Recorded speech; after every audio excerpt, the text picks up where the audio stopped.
자, 오늘 9장의 제목을 준다면은 복을 잘 받으려면 하는 제목을 줄 수가 있어요.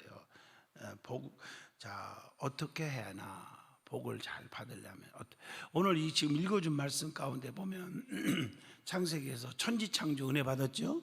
천지를 창조하시고 하나님 보시기에 좋았더라 하는 말과 그 다음에 마지막 날 하나님이 사람을 창조하시고 생육하고 번성하라, 땅에 충만하라, 다스리라, 축복이 있으라고 복을 주셨잖아요.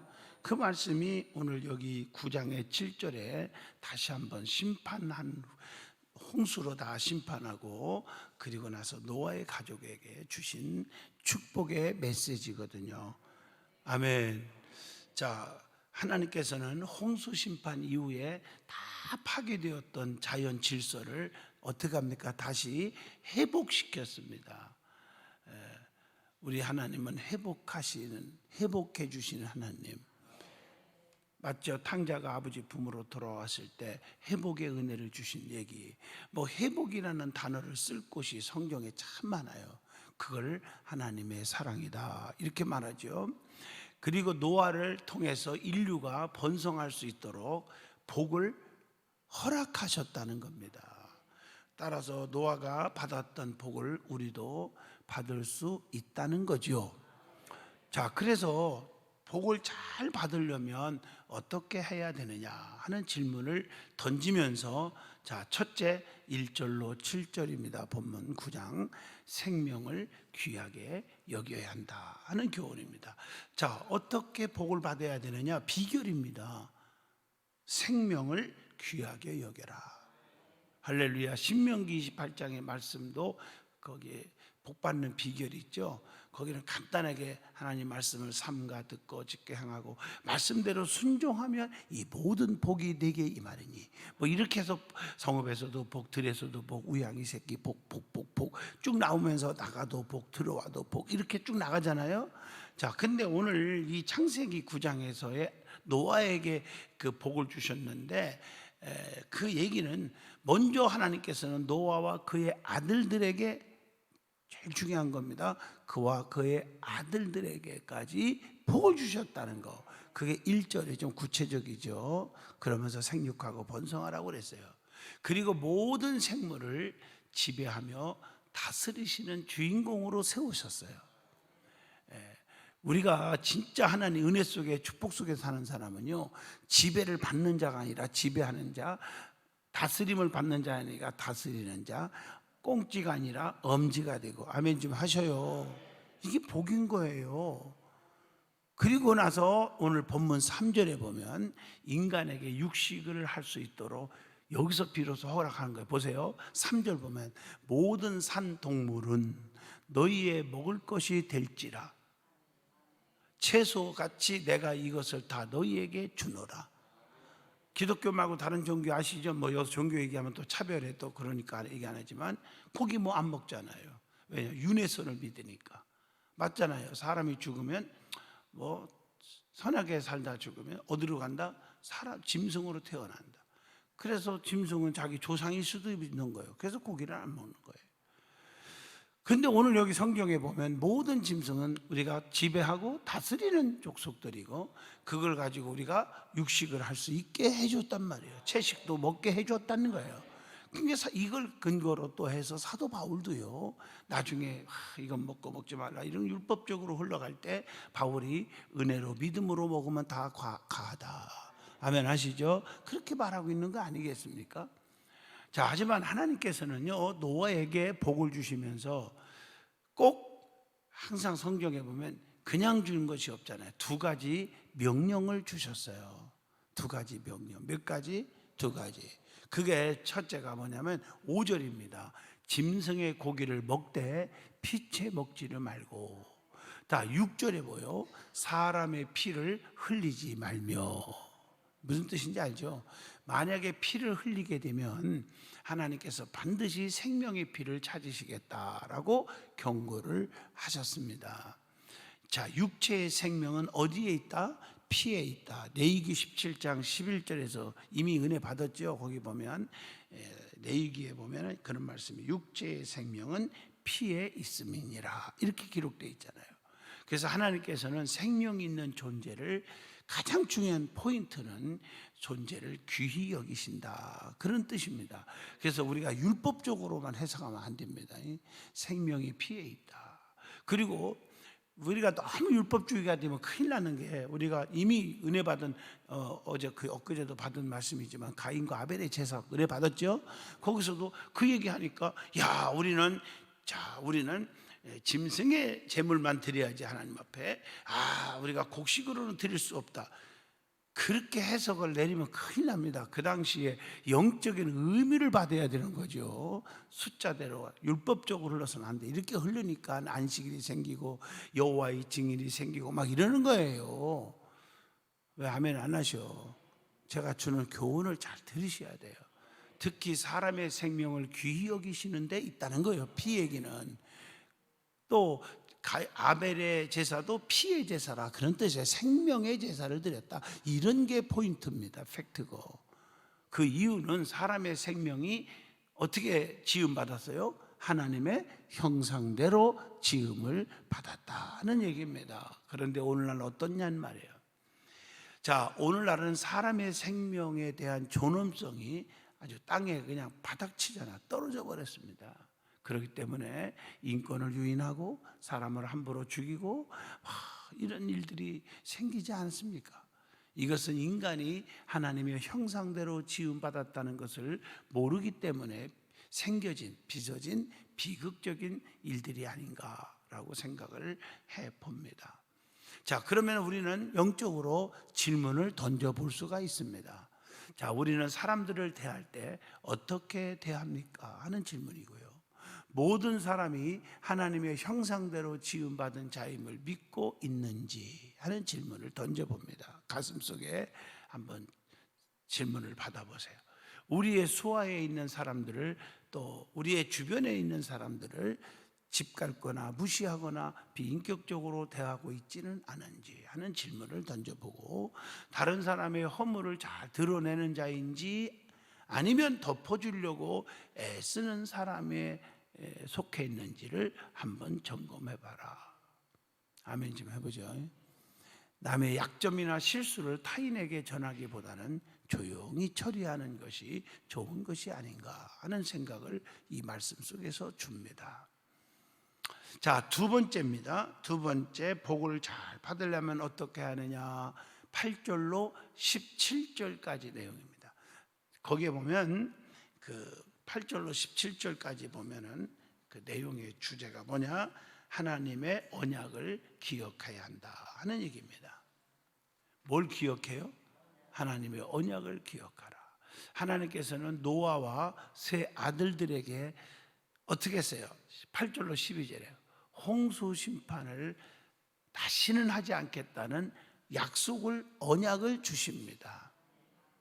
그 증거가 어디에 나와요? 13절에 나오죠. 내가 내 무지개를 구름 속에 두었나니 이것이 나와 세상 사이의 언약의 증거니라. 하늘과 땅을 잇는 무지개를 언약의 증거로 주셨다는 거. 여러분, 그게 속에다 넣었다 해서 모든 게 지금 보면요, 그때 당시의 무지개가 지금은 사라졌나요? 무지개 자꾸 보이잖아. 비 오고 난 다음에. 그죠? 그걸 보면서 우리는 뭐냐? 두 가지를 생각하는 거죠. 노아의 홍수 심판, 죄악으로 물들은 사람들을 자기가 뽑아준 택한 노아의 가족 외에는 다 심판했구나. 하나님은 심판의 하나님이기도 하다. 하나님을 두려워하고 살자 하는 것도 깨닫게 되고. 아멘. 두 번째, 그 중에서도 자기 백성 노아의 8 식구를 구원해 주셨고, 맞죠? 그리고 나서 다시는 이렇게 마음 아픈 일이 없도록 하겠다고, 이런 일이 물로 심판하지 않겠다고 하나님 우리에게 언약의 약속을 해주셨다. 아멘. 이걸 늘 무지개를 보면서 보야지. 아름답다. 색깔 봐. 뭐나 선명하네. 하여튼 집사들도 그러고 앉았고 권사들도 그러고 앉았더라고요. 보면 와, 하나님의 언약의 약속이 또 나타났네. 지금 고상하게 좀 이제 해봐요. 안 믿는 사람들 앞에서도요. 알았어요? 그게 믿음의 얘기지. 노아는 비가 온 후에 찬란한 빛나는 무지개를 바라볼 때마다 홍수 심판에 대한 두려움은 사라지고 하나님의 사랑을 기억했을 거다. 15절로 17절의 얘기입니다.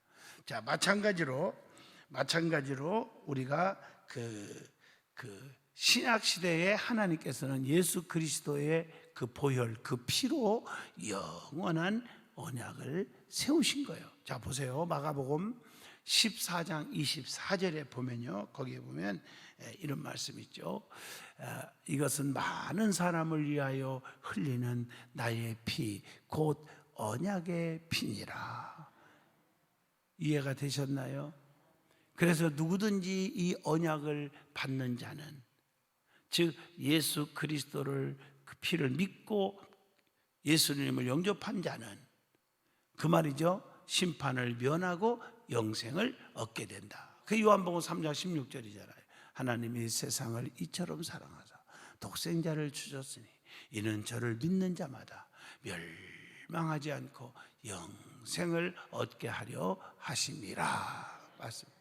우리는 십자가에 달리신 예수 그리스도를 바라볼 때마다 하나님이 지극하신 사랑을 기억할 수가 있는 것입니다. 할렐루야. 이 약속을 믿고 사는 성도가 되시기를 바랍니다. 그러면 질문 하나를 또 던집니다. 우리는 약속을 잘 지키고 있는지, 혹시 하나님께 무엇인가를 약속하고도 지키지 못하고 있지는 않는지. 여러분, 약속 있죠. 내가 새벽 기도 하겠습니다. 1년에 내가 한 달에 한 가정씩은 전도하겠습니다. 내가 또 우리 가족 전체를 구원하겠습니다. 우리 가족 전체를 우리 든든하게 나와서 가족 예배 꼭 드리겠습니다. 뭐 여러 가지 약속들이 있어요. 아멘 해봐요. 저도 나름대로 많이 있고, 제가 약속, 하나님 앞에 약속이라 하면 약속이고 사명이면 사명이지만, 제가 어제도 수요일날 낮예배 드리면서 얘기했잖아요. 아멘. 11시 예배 때 저도 농어촌 교회 목사님들, 사모님들, 또 선교사들 돕는 선교 프로그램을 가지고 내가 수련을 하고 싶습니다 했는데, 그걸 내가 망가칠 수는 없더라고요. 또 인간적으로는 다 치우고 싶을 때가 한두 번이 아니지만 약속이에요. 여러분들 또 물질도 마찬가지. 하나님 앞에 내가 건축원금, 기도원금 약속했으면, 여러분 성경에 보면 가장 중요한 것은요, 주님이 기뻐하는 것은, 아버지는 부자의 아버지예요. 전능자예요. 우습게 보면 안 돼요. 아멘이죠. 그걸 원하는 게 아니에요. 중심이에요. 그러니까 성경에 과부 엽전 2개를 제일 많이 바쳤다고 칭찬했고요. 맞죠? 또 예물을 가지고 바치러 온 사람까지도 주님이 안 받잖아요. 화해하고 오라고. 가난한 분 같으면 그러지 않죠. 그냥 받아놓고 보지. 그런 게 아니거든요. 아멘. 물질도 먼저 우선순위예요. 내가 할 일도 많지만 제가 교인들 보면 우선순위를 하나님께 두고 하시는 분들이, 그게 진짜 마지막에 큰 복을 받더라고요. 어제도 우리 집사님, 내가 이름은 안 밝힙니다. 뭐 언제 몇 년 오래된 분이 아닌데지만 와서 참 몇천억의 투자 지금 회사를 세워가지고, 목사님 기도해 주세요. 목사님, 그리고 일부러 왔어요. 기도해주고 그랬는데, 들어보면 또 어마어마하게 나이도 어린 사람이 그렇게 성공한다는 게 쉬운 게 아니더라고요. 아멘. 그래서 우리 교회 소문 듣고 우리 교회 와서 은혜 받고 지금 열심히 하고 전도도 하고 그러는데, 그걸 딱 보면요, 우선순위가 뭔지를 아셔야 돼. 내가 그래서 그런 얘기를 쭉 해줬어요. 하나님 우선으로 살아라. 여호와가 나를 위하시면 누가 나를 대적하겠는가. 한 성경 구절을 줬고요, 소망으로 줬고, 두 번째 경고로 주었어요. 여호와께서 성을 세우지 아니하시면 세우는 자의 수고가 헛되고, 여호와께서 성을 지키지 아니하시면 파수꾼의 경상함이 허사로다 하고 2구절 딱 주고 기도하고 끝냈어요. 제요. 다른 말 하지 않았어요. 아멘 해봐요. 깨달으면 아멘 해보세요. 아무리 잘 나가고 수천억을 가지고 움직여도요, 하나님이 막아버리면 하루아침에 바람에 나는 교화가 또다. 시편 1편 이것도 내가 줬구나. 내가 줬어. 바른 말 했어요 저는요. 아멘. 그러나 하나님이 복을 주면 들어와도 복을 받고 나가도 복을 준다. 신명기 28장도 줬구나. 그 성경 3가지를 주었어요 제가요. 시편 1편, 신명기 28장, 그리고 시편 127편, 이 말씀을 주었어요. 깨달으면 아멘 하시죠. 맞는 얘기입니다. 우선순위 먼저 하나님 앞에. 약속을 지키는 거, 예수님을 중심으로 모시고 한 약속, 우리가 예수님 모시고 한 약속들 먼저 하는 신앙이 중요하다. 세례 받을 때 한 약속들, 직분을 받을 때 한 약속들, 최근에 기도하면서 한 약속을 점검해 보면서 금년 초에 한 약속, 또 지금 현재 벌써 6개월이 흘렀고 7월 달에요. 한 약속을 잘 진행하고 있는지 다시 한번 되돌아보시기를 축복합니다. 약속은 반드시 지켜야 되고요. 하나님은 다 기억되어 있어요. 그렇기 때문에 자녀와의 약속도 함부로 하지 말아야 한다. 아멘. 맞죠? 내가 재밌는 게 하이 빅스비, 이거 제가 많이 써먹어요 요즘에요. 핸드폰 벌써 여기서 하이 빅스비 하는 게 딱 뜨네요. 벌써 딱 뜨잖아요 이렇게요. 아이, 지금 그거 하는 게 아니야. 지금 너한테 하는 소리가 아니야. 설교하는 거야. 하이 빅스비. 그럼 왜 핸드폰을 켜놨냐? 지금 유튜브 얼마나 보고 있고 하는 걸 내가 보내고 온 거예요. 아멘. 하이 빅스비. 또 팀에 운전할 때 내비게이션 쓸 때 거기는 아리야 그러는데 든든한 교회 전화 걸어줘요. 그럼 딱 든든한 전화 걸어주겠습니다. 딱 걸어요. 전화 통화하면서 고마워 친절해서 별 말씀을요. 당연히 할 얘긴데요. 참 세상에 사람보다 친절하게 돼요. 내가 부족하지? 내가 한번 해봐요. 참 부족해 내가. 그래도 잘 도와줘서 고마워. 그러면 당연히 할 일이 내가 하는 것뿐인데요. 뭐 이런 식으로 나와요. 여러분 사람들에게 내가 그렇게 말해봐. 나를 도와줘서 고마워 그러면요. 그래 나도 잘해야죠. 이렇게 하는 사람들하고는 참 인간이 대화가 안 되죠. 이렇게 기계도 그렇게 그게 당연하니까 그렇게 입력을 시켜놓은 거예요 다. 인지를 맞죠? 이렇게 얘기하면 이렇게 대답하라. 이렇게 얘기하라. 그러는 거예요. 예? 아무리 천재라 해도 요즘 보세요. 인공지능 못 따라가잖아요. 그 바둑의 천재도 못 이기잖아요. 그게 참 중요해요. 앞으로는 이런 시대가 왔어요. 오해하지 마세요. 앞으로 10년, 기름은 10년, 짧으면 7년에서 이제 앞으로 보세요. 후부터는 이제 경유차, 휘발유차 다 사라져요. 전기차가 돼버려요. 그리고 또 인공지능 곧 나와요.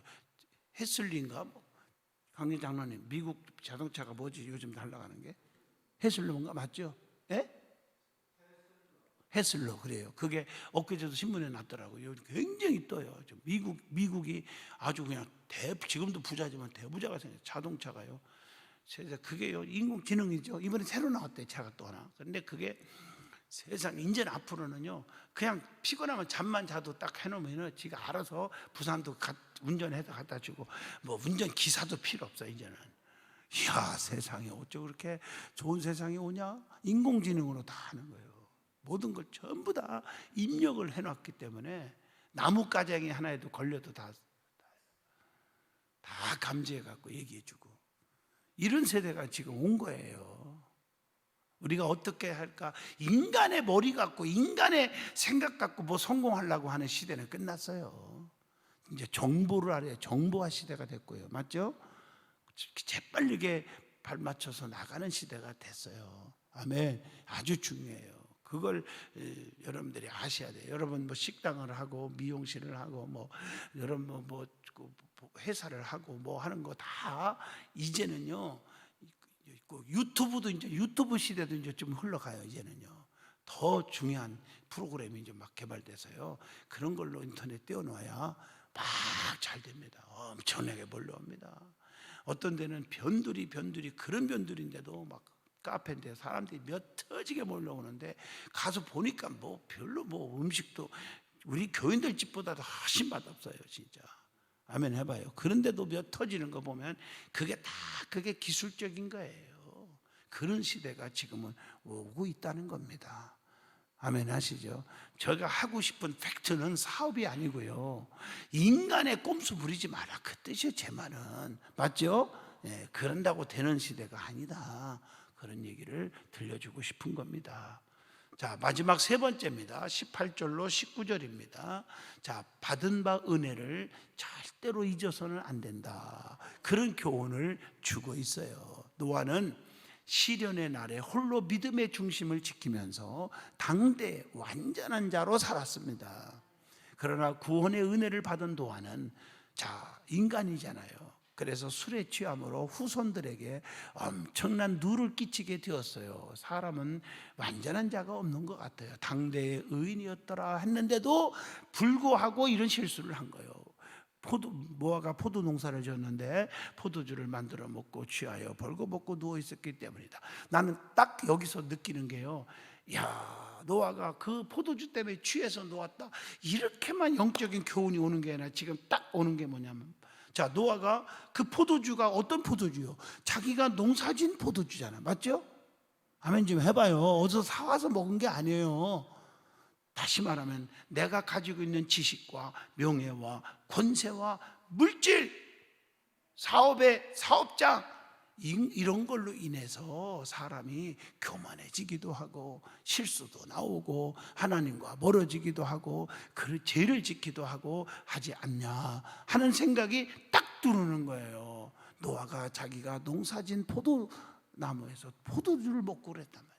아버지의 하체를 본 둘째 아들 함이라는 놈이, 함이 둘째 아들이에요. 함이 둘째 아들. 몇째 아들? 둘째 아들이 아버지의 수치를 형제들에게 나발나발나발나발 쑥덕쑥덕쑥덕 폭로를 했다. 22절입니다. 둘째 아들 함이. 아멘. 그에 반해서 큰아들 셈과 막내아들 야벳이 옷을 가지고 그 얘기를 듣자마자 허들갑을 떨면서 그럴 수가 있다냐요. 오늘날 교회 안에 중직들 가운데 많아요, 그런 자들이. 장로님이나 목사가 조금만 마음에 안 들으면 그럴 수가 있다냐, 알지도 않고 보지도 않고 또 아닌 것 가지고도 또 긴 수도 있겠죠. 뭔가 어떻든 간에 모든 일에 허들갑을 떨면서 나팔 부는 사람들이 있잖아요.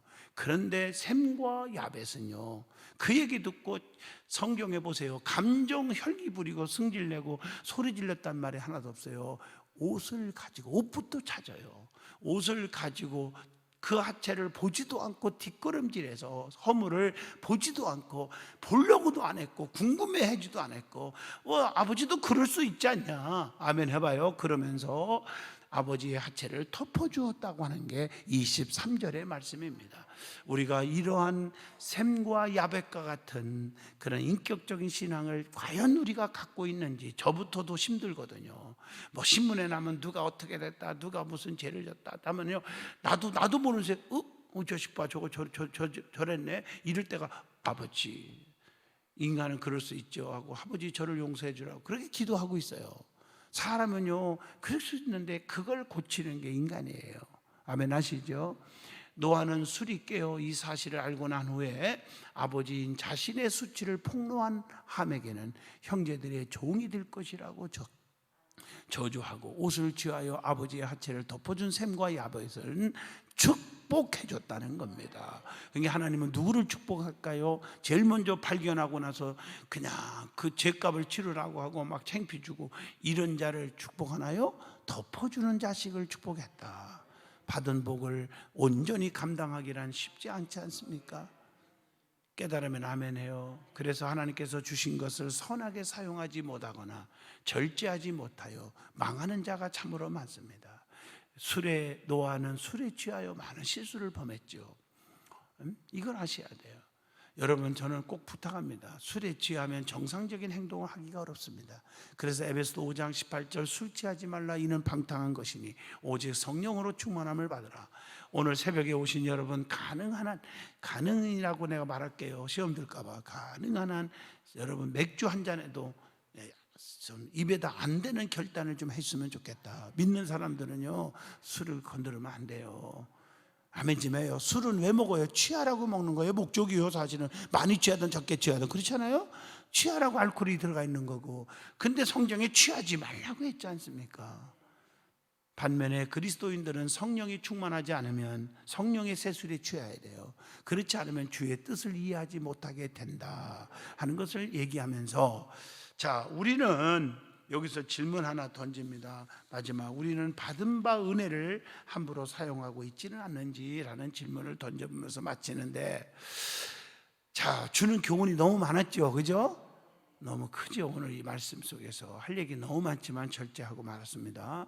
어떻든 간에 우리는 감정 조절을 잘하는 말은 수천 번 내가 설교를 합니다. 성공하는 사람은 감정 조절을 잘하는 사람이 성공한다. 오늘 샘과 야벳을 좀 배우십시오. 샘과 야벳. 아멘. 여러분들이 회사에 가면 상사들에게도 대들고 그러지 말고 감정 조절을 잘하면 평생 망쳐요. 인생의 삶이. 할렐루야. 그 사람은 감정을 컨트롤할 수 있어야 된다. 아멘. 한 사람만 축복 있기를 축복합니다.